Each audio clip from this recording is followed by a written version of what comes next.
In this video, I will prove to you that Israel is ruling the American government. But wait, how can that even be possible? How can a country of just 9 million people have such a grip on the world's biggest superpower? Why does the US send $3.8 billion every year to Israel, while Americans struggle with healthcare, housing, and student debt? Why do American presidents, Republican and Democrat alike, all stand in line to promise loyalty to Israel no matter what? And why, even after thousands of dead children in Gaza, does Washington continue to send bombs stamped "Made in USA"? The answer lies in history, politics, money, religion, and power. Today, we're going to connect the dots. Let's start with the numbers. Since World War II, the United States has given over $260 billion in aid to Israel, more than to any other country in the entire world. But this isn't just foreign aid, it's a pipeline, a guaranteed, unstoppable stream of US taxpayer money that flows straight into Israel's military machine. Every year, the US sends $3.8 billion to Israel. That's about $10 million every single day. And where does it go? To fighter jets, to bombs, to tanks, to missile defense systems like the Iron Dome. All of it funded by American taxpayers. Take 2016, for example.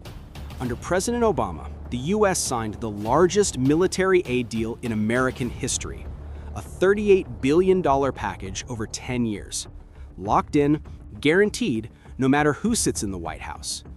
That means while Americans argue about how to pay for healthcare or education, Israel never has to worry about where its next warplane is coming from. Here's the catch.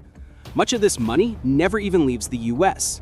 By law, a huge portion of the aid must be spent on American defense companies, giants like Lockheed Martin, Boeing, and Raytheon. So Israel gets the weapons, the corporations get the profits, and ordinary Americans, they get the bill. Take the F-35 stealth fighter jet. Each one costs around $80 million. The US has supplied dozens to Israel, making it one of the few countries in the world with access to this next-generation aircraft. Meanwhile, teachers in Detroit buy school supplies out of their own pockets. Or consider Israel's Iron Dome. This missile defense system has received over $2.6 billion in US funding since 2011. That's money that could have rebuilt crumbling US infrastructure. Bridges, roads, and water systems that experts say will cost over $2 trillion to repair. While Israel expands its military arsenal, over 500,000 Americans are homeless. While Israeli cities are shielded by US-funded defense systems, tens of millions of Americans live without health insurance. So ask yourself, why does a nation of 9 million people get unlimited US tax dollars while 330 million Americans are told there's no money for basic needs? This isn't generosity. It's not charity. It's an investment in war, an investment in the military-industrial complex that profits from endless conflict. And behind every dollar, every deal, every jet and missile is a network of politics, lobbying, and influence that keeps this pipeline flowing. So the question is, why? Is this really about strategy? Or is there something far deeper, money, power, and control, driving America's unconditional support for Israel? This is where names matter. One organization stands at the center, AIPAC, the American Israel Public Affairs Committee. For decades, AIPAC has been called the most powerful foreign policy lobby in Washington. Its annual conferences draw thousands of politicians, business leaders, and donors, with U.S. presidents, both Republican and Democrat, showing up to pledge loyalty on stage. But it's not just speeches, it's money.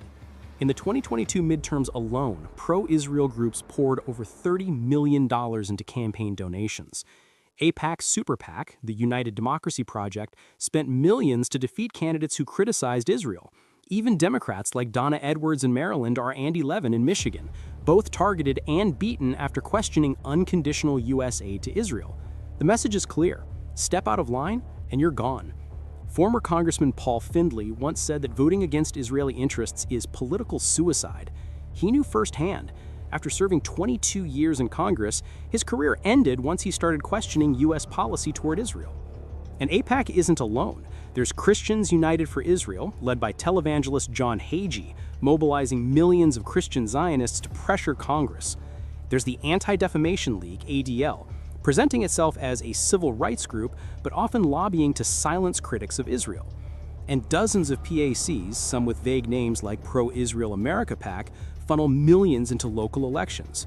Together, these groups form what scholars like John Mearsheimer and Stephen Walt have called the Israel Lobby, one of the most powerful forces in Washington, shaping U.S. foreign policy more than any think tank, business lobby, or grassroots movement. And the influence isn't only financial. The lobby has deep reach into the media and academia.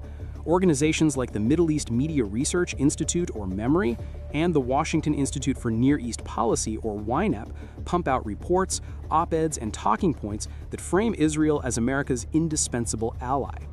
This machine works quietly but effectively.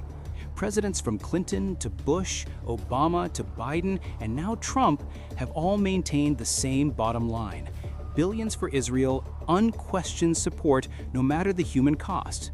But money and lobbying are only half the picture. There's something deeper, a narrative, a story that has been carefully crafted for decades. For decades, Israel has been sold to the American public as the only democracy in the Middle East. From Hollywood movies to school textbooks, Israel is painted as a brave little country surrounded by enemies. Meanwhile, Palestinians are often erased or portrayed as aggressors. Look at US presidents. From Reagan to Bush, Clinton to Obama, Biden to Trump, every one of them repeats the same script. America stands with Israel. Why? Because challenging that narrative would be political suicide. But there's another layer that makes this even stronger: religion. Millions of American evangelicals believe that Israel's survival fulfills biblical prophecy. Groups like Christians United for Israel, led by Pastor John Hagee, openly preach that supporting Israel is God's will. That means millions of votes tied to religion, a powerful bloc no president wants to lose. In 2018, when Trump moved the U.S. Embassy to Jerusalem, it wasn't just for Israel, it was also a gift to evangelicals. So we have money, we have lobbying, we have religion, but what about consequences? What happens when U.S. leaders keep supporting Israel no matter the cost? Here's the contradiction. America claims to defend democracy and human rights, yet it bankrolls a system of apartheid, illegal settlements, and endless bombings. Every missile that hits Gaza, paid for with American tax dollars.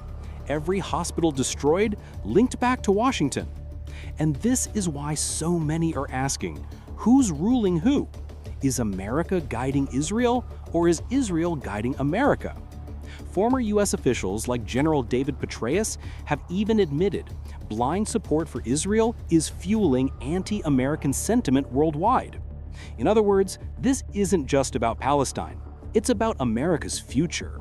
So, is Israel ruling the American government? The evidence is there.